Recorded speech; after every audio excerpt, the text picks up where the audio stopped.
Hello, good morning. Samahan niyo ako. We're going to take some kind of exercise sa taas ng mountain ngayon. Today is November 16, 2023.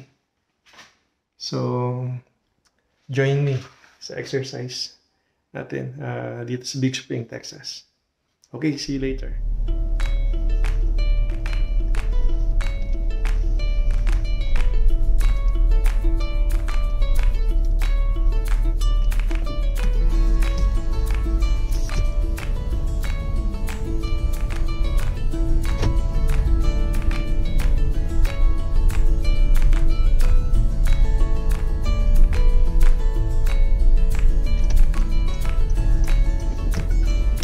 The population here in Big Spring is about more than 20,000. So less than 30,000.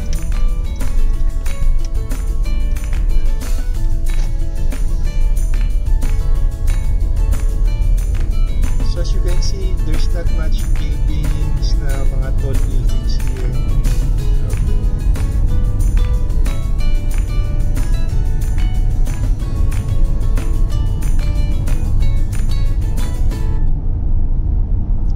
This, you can consider this parang rural dun sa ano natin, sa Philippines.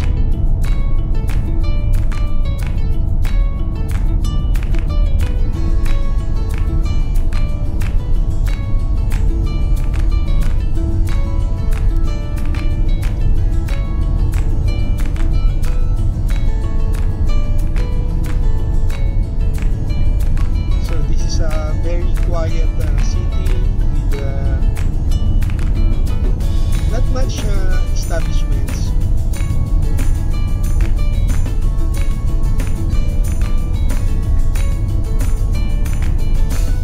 So we have here a cinema.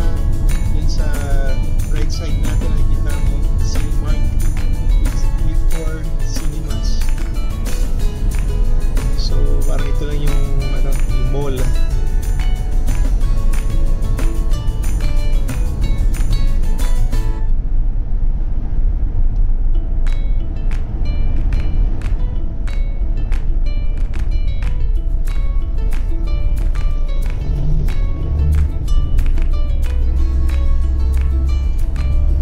Gaya ng mga ibang Texas country dito or cities, maraming parang disyerto, pero konti lang yung bundok. And we're going to one of those mountains, Scenic Mountain or Big Spring State Park.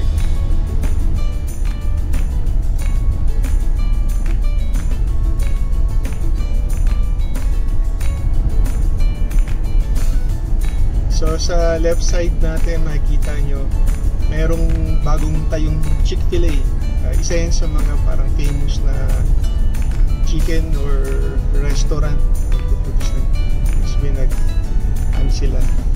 Yan ang produkto nila. So hindi pa nag-open ngayon. Hopefully mag-open na yan this month, so we can see kung delicious ba yung mga produkto nila.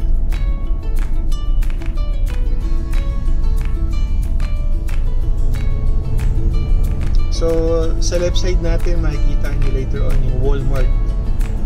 So isa sa pinakamalaking establishments yun dito. So marami kang mabibili dyan. Yan, Walmart. You can see that.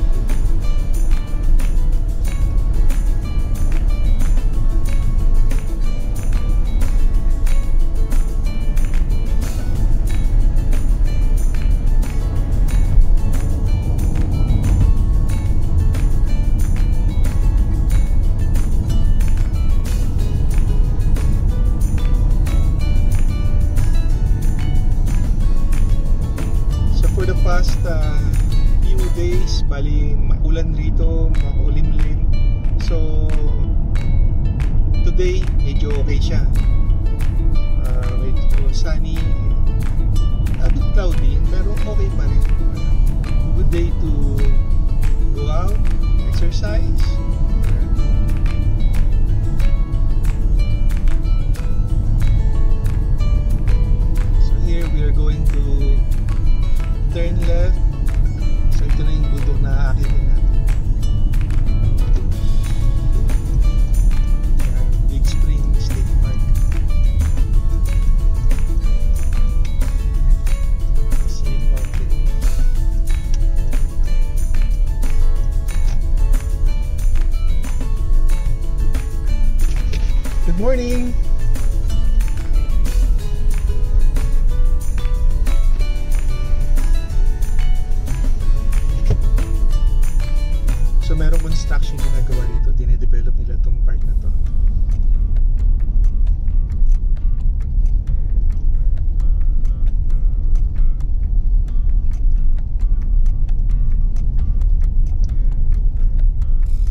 natin, nandiyan yung trail para or way para dun sa mga gusto mag-bike o just maglakad-lakad lang with their dogs, pets.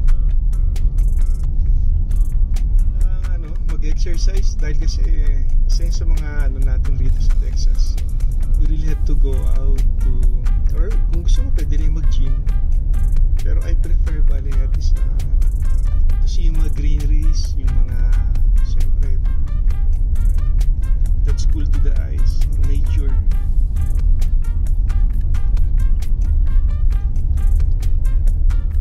Dahil pag tumatanda ng tao, kailangan natin, maski na bata pa, kailangan lahat natin mag-exercise or to keep our circulation going. Although you can do that also when you work, so hopefully yung work mo is not sedentary or nakaupo lang, is yung kumikilos, gumagalaw palagi. Importante yun para sa mga muscles natin, sa ating mind, hindi mag-stagnate. Dito ang speed pala rito 15 miles per hour lang. So dito nga pala sa Amerika, ang unit of measurements nila medyo kakaiba eh. So sa speed, miles per hour, mga distances, miles, yan. Tsaka yung mga nila rito pag nagsusukat ng mga weighs nila, weigh pag nag-weighing scale, pounds, dapat nga gumagamit na sila rito ng tsaka yung Fahrenheit ang for measuring temperature, dapat international standard ng states, kagaya ng Pilipinas, metric system. Kaso nga lang ewan kung kailan ma-implement yung metric system or international units dito.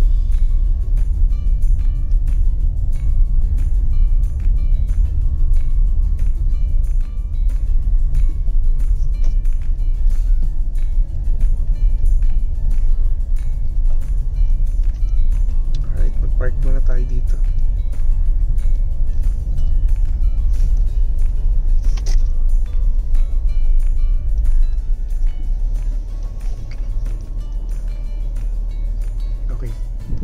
Alright, medyo mahangin nga ngayon dito. So we're going up.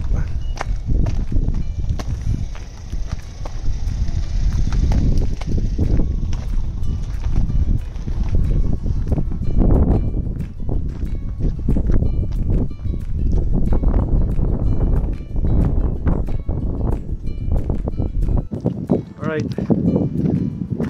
So makikita ko medyo sunny ngayon. So it's a good day to exercise. Alright. So makikita mo dito. Yan. Isa sa favorite na ko to, yung sa bars. Alright, sige.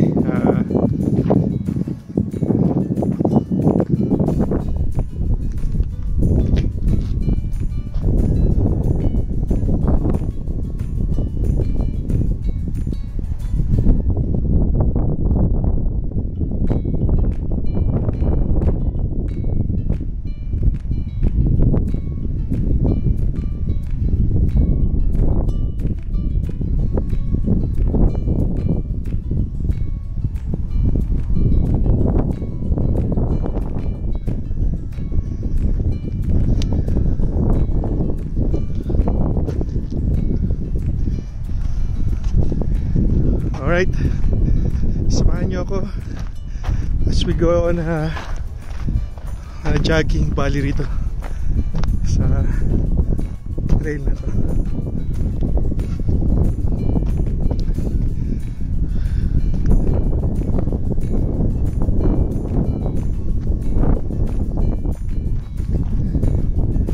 So ang temperature ngayon is about 60 degrees Fahrenheit.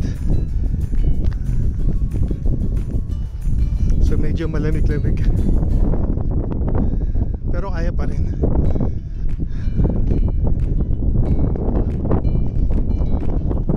So we're starting our jogging at around 8:28. So let's see.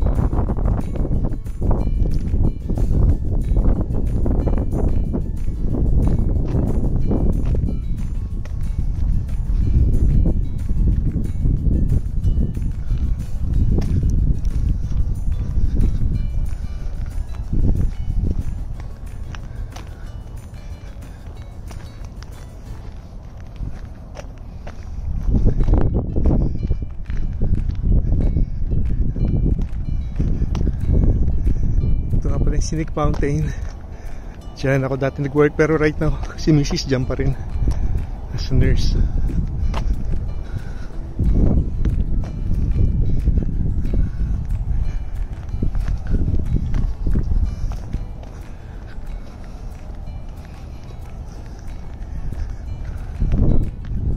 So may kasabay tayong mag-exercise din. Maglalakad through this trail.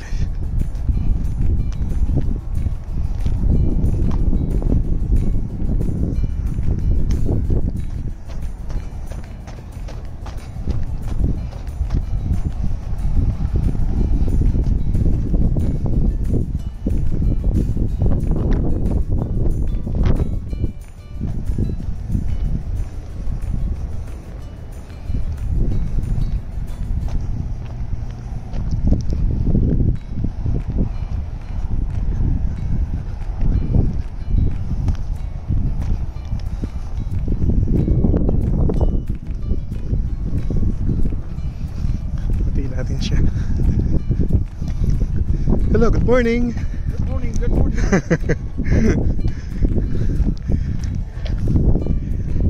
Dating ano to, military base, Air Force.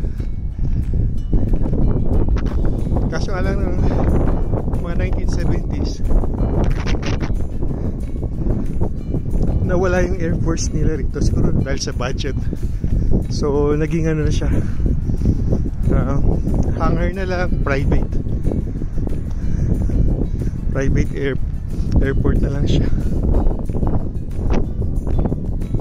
So makikita nyo rito, medyo rural yung area. Ayan. Small city, tahimik.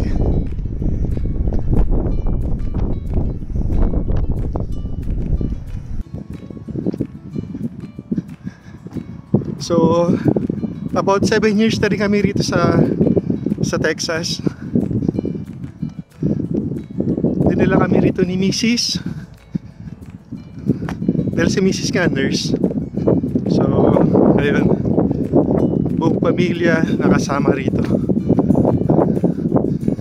Last year, 2 years ago yun, pandemic. So medyo ibang klase rin yung mga trabaho ng mga nurses dito. So some have retired early, lalo na yung mga matatanda, because of the fear of the virus.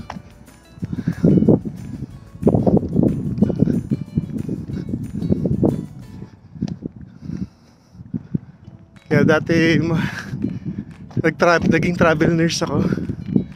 So ayun, medyo maganda yung kita last year. Pero ngayon hindi na ganun kaganda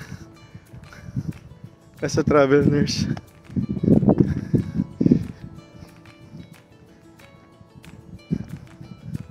Anyway, titignan natin ibang mga opportunities pa dito sa Texas. Although si Mrs. talaga ano pa rin siya dito sa hospital namin.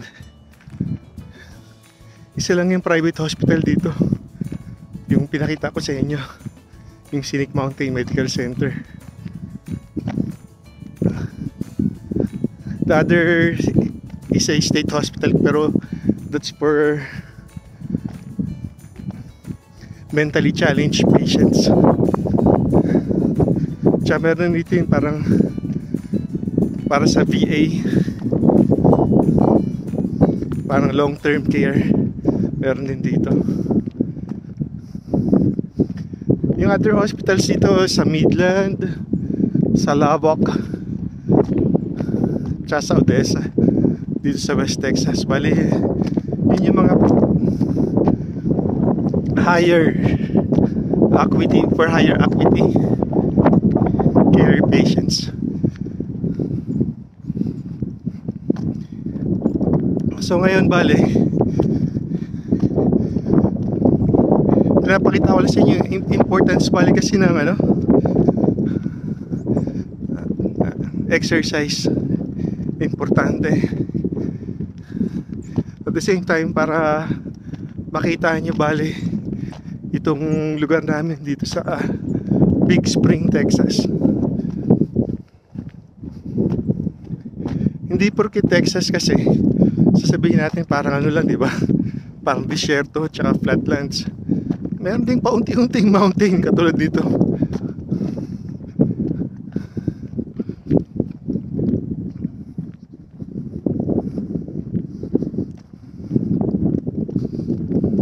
Although hindi ganun karami tao. Konti lang yung tao rito. Good morning. So at least may nakasalubong tayo bale. Yan.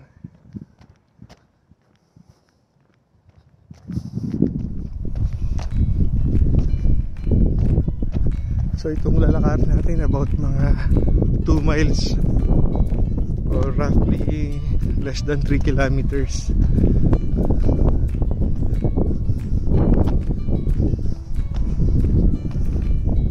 So, siguro sa makikita nyo sa mga rito, mga umaapoy, ano yan,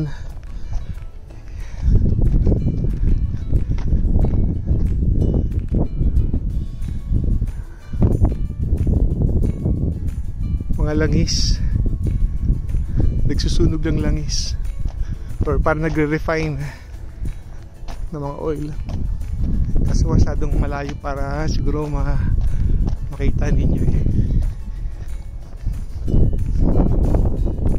Tapos yung kalsada, makita nyo may busy street dyan.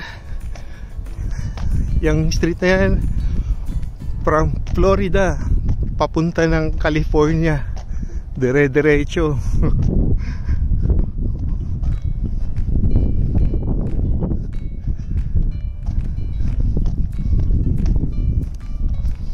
Mabilis rin yung takbo dyan, about 75 miles per hour or roughly mga 120 kilometers per hour. Yan.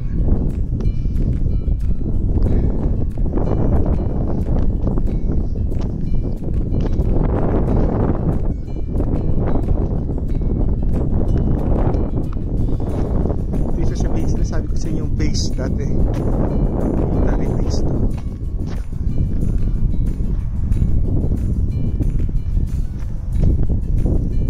So lang, in-stop na nila eh.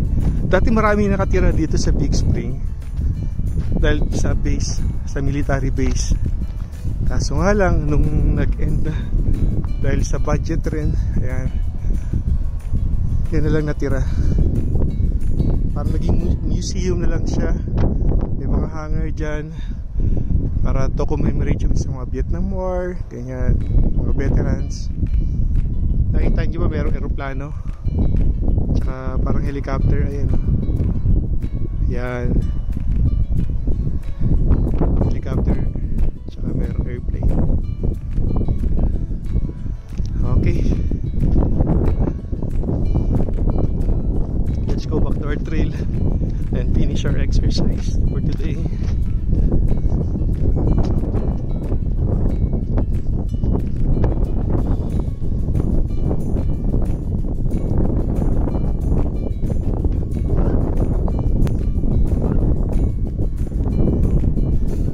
Mapagawi kayo dito sa Texas, yan, bisitahin nyo rin itong Big Spring, itong lugar namin.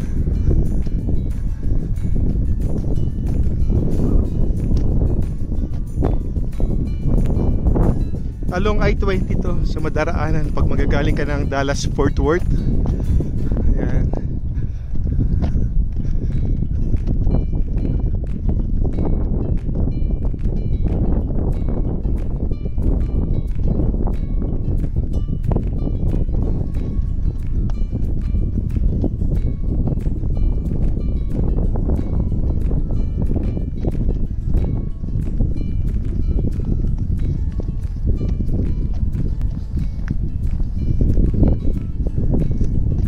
Yung nakikita yung dome na yan, actually hindi ko rin alam kung ano yan. Dati inisip parang radar ata yan eh. So hindi ko pa napupuntahan kung ano meron dyan. So just in case alam nyo, bale, ilagay nyo na lang sa comment below.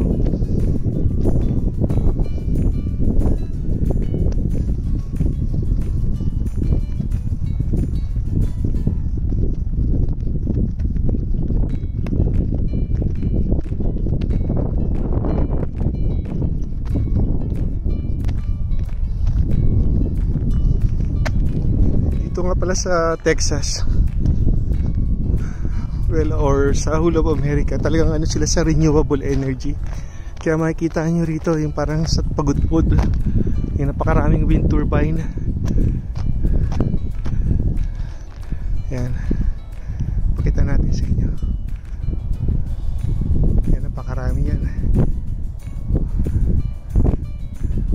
mga wind turbines, marami dito sa California rin. Ayan, wind turbines at saka sa solar energy.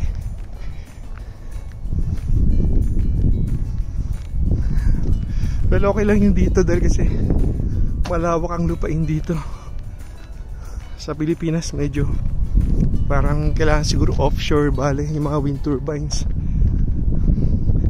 sa tubig, dagat, tapos underground cable na lang.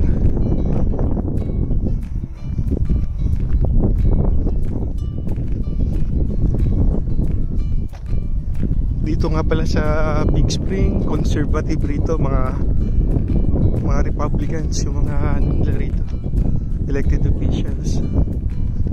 Although siyempre dumadami na rin ng Democrats.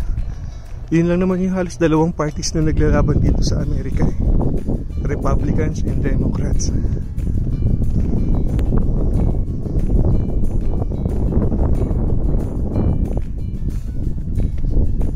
So minsan yung mga pamilya, minsan o magkakaibigan, nag-aaway, nagkakawatak-watak dahil dyan sa politika, yung political leanings.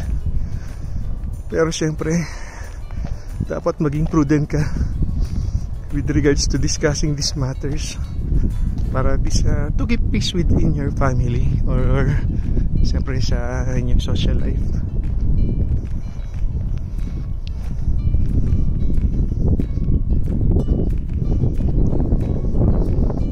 Tsaka dito mahilig sila rito sa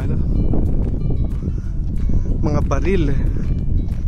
So meron silang tinatawag na Second Amendment rights, na parang gusto nila mag-own ng gun. Ayan. Pero siyempre ako anti-gun ako. Ayoko. Although yung father ko sundalo, pero siyempre ako ayoko, dahil kasi sa mga history ng mga nangyayari dito sa Amerika, maraming kakaroon ng mga patayan sa school, sa mga supermarket, sa mall, sa sinihan. Ay nako, dahil sa baril. Sinasabi nila ang pumapatay tao, hindi baril, pero siyempre ginagamit ng tao yun, instrumento niya yun eh. Kaya ayoko pali, ayoko mag-own on. Gusto ko kung meron mang baril, yung military at saka yung mga law enforcement, mga police na lang. Ayan. Kasi parang nangyari, pag ikaw yung humahawak ng baril, parang wala kang tiwala sa gobyerno, sa mga kapulisan na puprotektahan ka. that you have to resort on your own protection. Hey, good morning.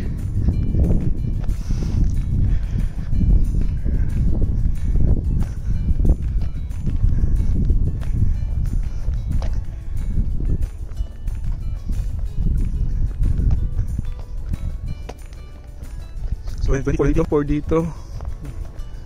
Yan, election na naman. So yung mga topics na dinidiscuss nila rito ay tungkol sa immigration, sa baril, pondo para sa Ukraine, sa Israel. Yan. Although dito sa Texas yun nga, Republican leaning state ito eh. So para sa baril dito sa Texas, although ako hindi.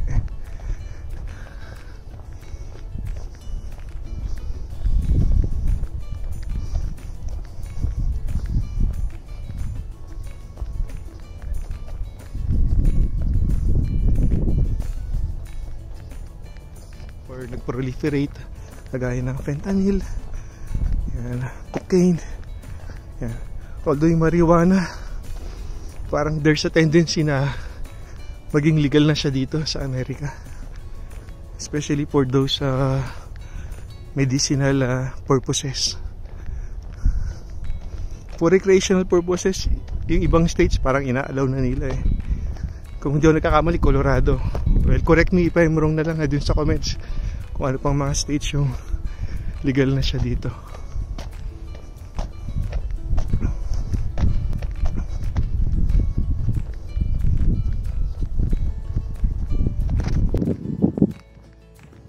Ayan. Siguro halfway na tayo sa ano natin, sa lakad-lakad lang. Normally pag hindi ko dala tong camera, nagja-jogging ako para at least pagpawisan ng tumatagaktak. Although ngayon binibilisan ko na lang yung lakad ko, kaya minsan mapapansin nyo siguro na yung camera medyo parang nagbabounce back, nagbabounce dahil nga binibilisan ko yung lakad ko. Parang ginagaya ko yung sa jogging at least para mapabilis yung heart rate.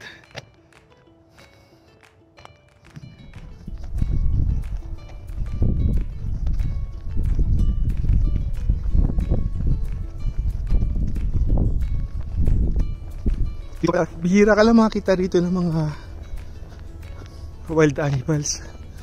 Hindi ka dapat matakot dito. Although marami rito mga deers, lalo na pag gabi. Actually meron na akong one time na hindi ko alam na deer pala yung nasigasaan ko. So yun, nasira yung bumper ng sasakyan ko, pero at least hinandle ng insurance. Kaya ganun ka-importante insurance pala rin dito. Mas mag-iingat kayo pag gabi dahil sa mga deers na dumaraan. Okay lang kung yung deer maliliit lang, pero normally malalaki. Minsan pag nakita nila yung ilong mo, sila palalapit sa iyo eh. Kaya nakakatakot.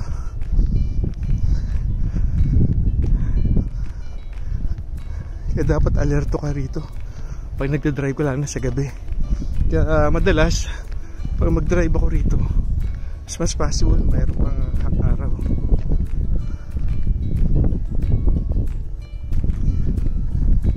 Sa Saudi Arabia naman dati, kinakatakutan yung camel.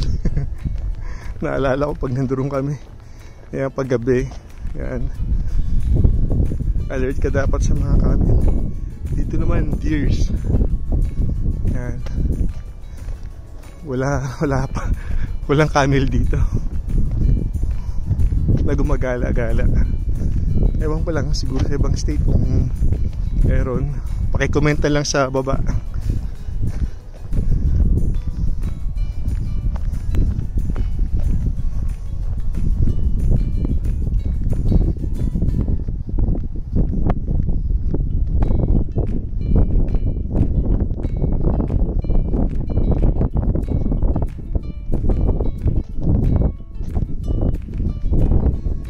Medyo malapit-lapit na tayo. Nakita niyo yung bahay, parang building doon.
Sarap mag-exercise pag ganitong oras. Is hindi pa ganun ka-init ang araw. At okay pa sa balat.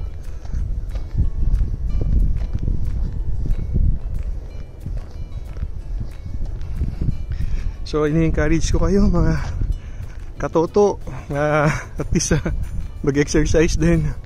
Lumabas-labas. Dati kasama ko palagi si Mrs. Madalas. Pero ngayon kasi medyo pagod siya. Galing sa duty. Yan. So ito ang time niya para mag-rest. Ako naman duty sa bahay. So okay lang sa akin. Paghatid sa bata sa school. Yan. Exercise pag magandang panahon. Tapos hindi, medyo maulan So pass muna ako yesterday.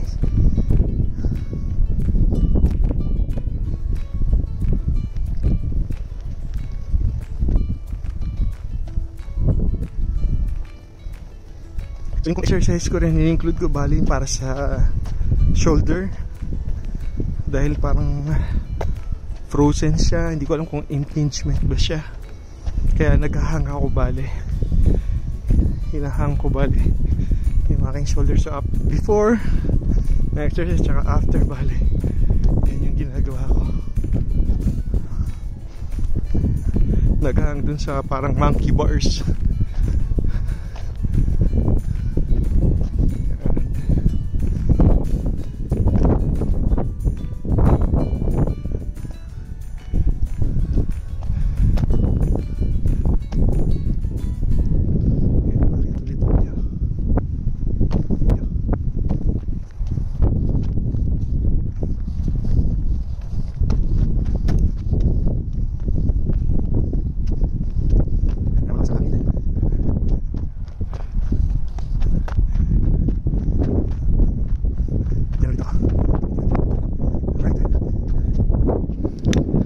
Alright, natapos na yung exercise natin.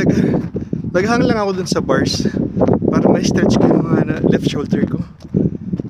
Dahil nga medyo parang medyo masakit siya So it's been bothering me for quite a while. So isa sa mga nakita ko bali sa YouTube na one of the best exercises ata is also ano lang yung minor exercise, minor movements at saka yung hanging. So okay, alright, balik na tayo sa sasakyan.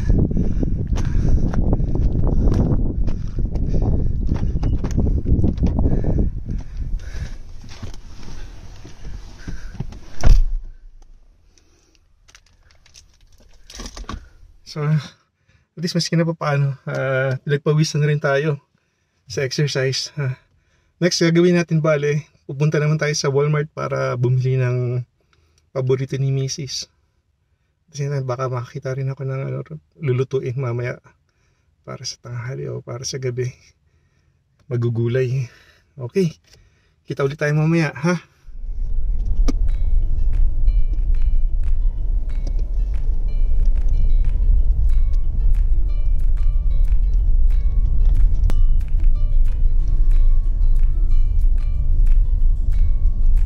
Pababa na tayo sa bundok. We're now heading to Walmart.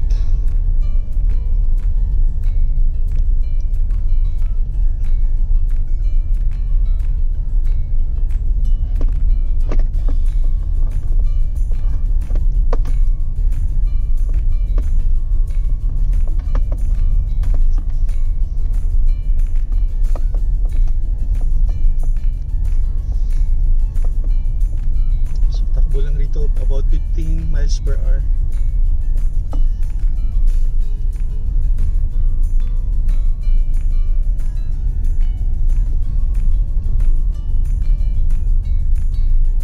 Ayan, takbo ko rito.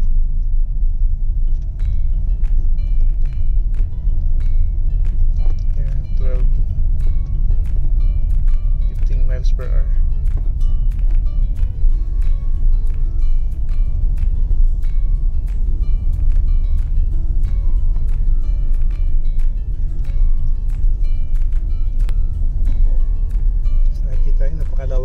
ginawa rito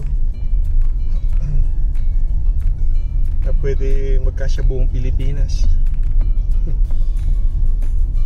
Kaso wala, syempre ano sila rito sa immigration din, kinokontrol din.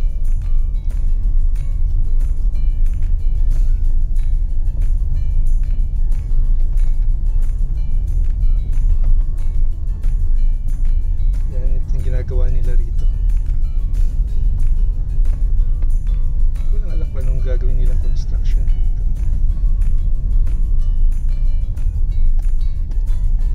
Tapos magkakaroon ng kalsada. Ayan.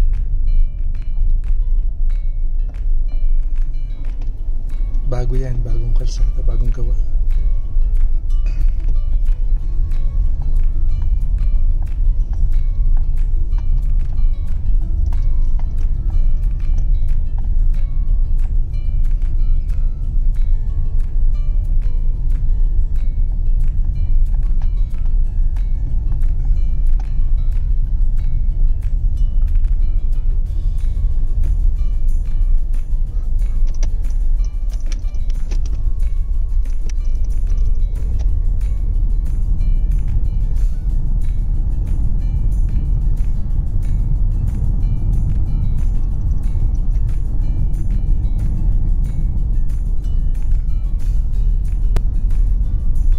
Si Macdo.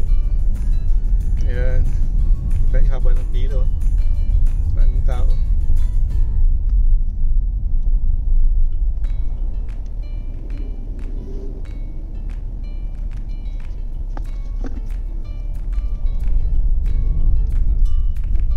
So ngayon tayo ay papunta sa Walmart.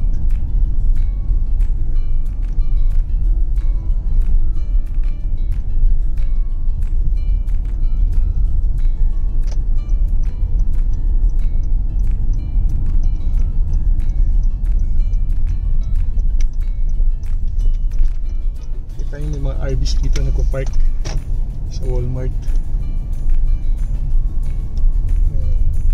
Sa mga ita-travel yan, minsan dito sila nag-overnight. Although alam ko bawal, kaso nga na syempre wala silang magagawa. Kung gabi na dito mag-park na muna tayo dito. Okay, pinatawag tayo sa punta na sa Dlongwan.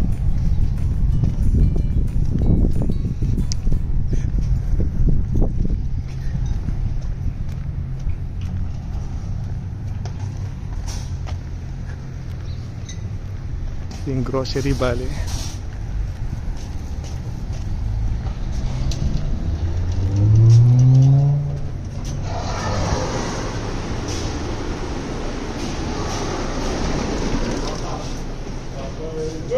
Alright.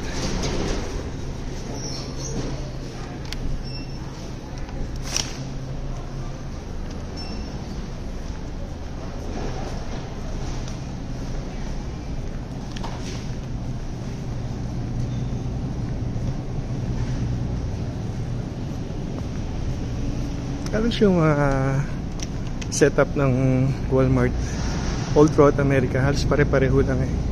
So pag pupunta ka sa ibang lugar, halos ganun din yung setup.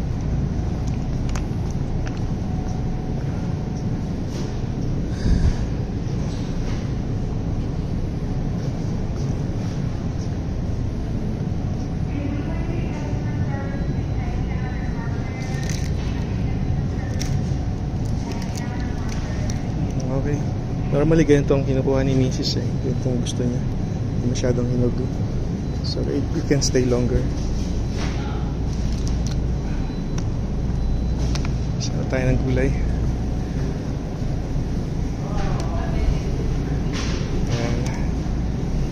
Kuha tayo itong broccoli.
Alright,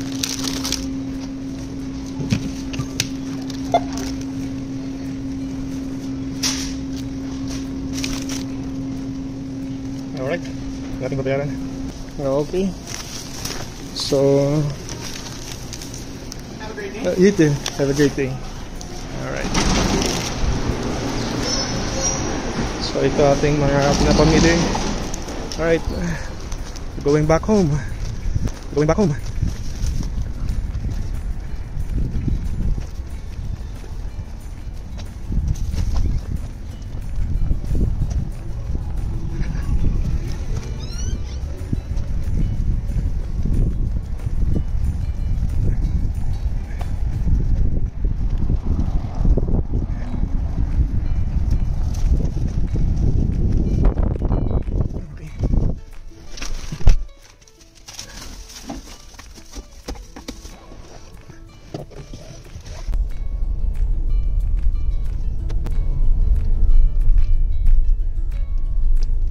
Sinabi ko sa yung mga RV, minsan dito na sila nag-stay muna, overnight sila rito. Ayan. Although alam ko hindi ko pwede yan pero napabayaan na siguro ng Walmart. Baka nagpaalam sila.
Sa left side natin Ace Hardware.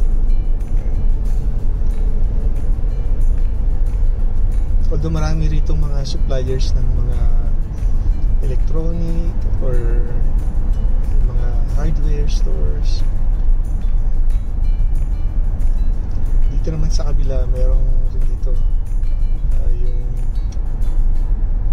dito Harbor Freight, yan din supplier din yan, at saka itong Higginbottoms sa right side naman natin. Chicken Express, mahilig sa chicken. Okay yung ano nila dyan yung bread, yung buns medyo masarap. Yung chicken okay rin, depende kung spicy. So although sa Pilipinas I don't think may, pero meron na tayong Chicken Express doon sa Pinas. Hopefully may magdala ng franchise.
Itong sa tapat namin hindi pa develop.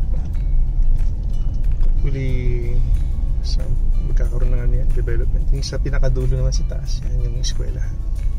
Okay, nandito na tayo. Alright, see you later. Tapos na muna yung vlog natin ngayon. Alright, okay. So yan na muna magtatapos yung vlog natin for today. So please subscribe and like for notification. Thank you so much for watching. See you again next time.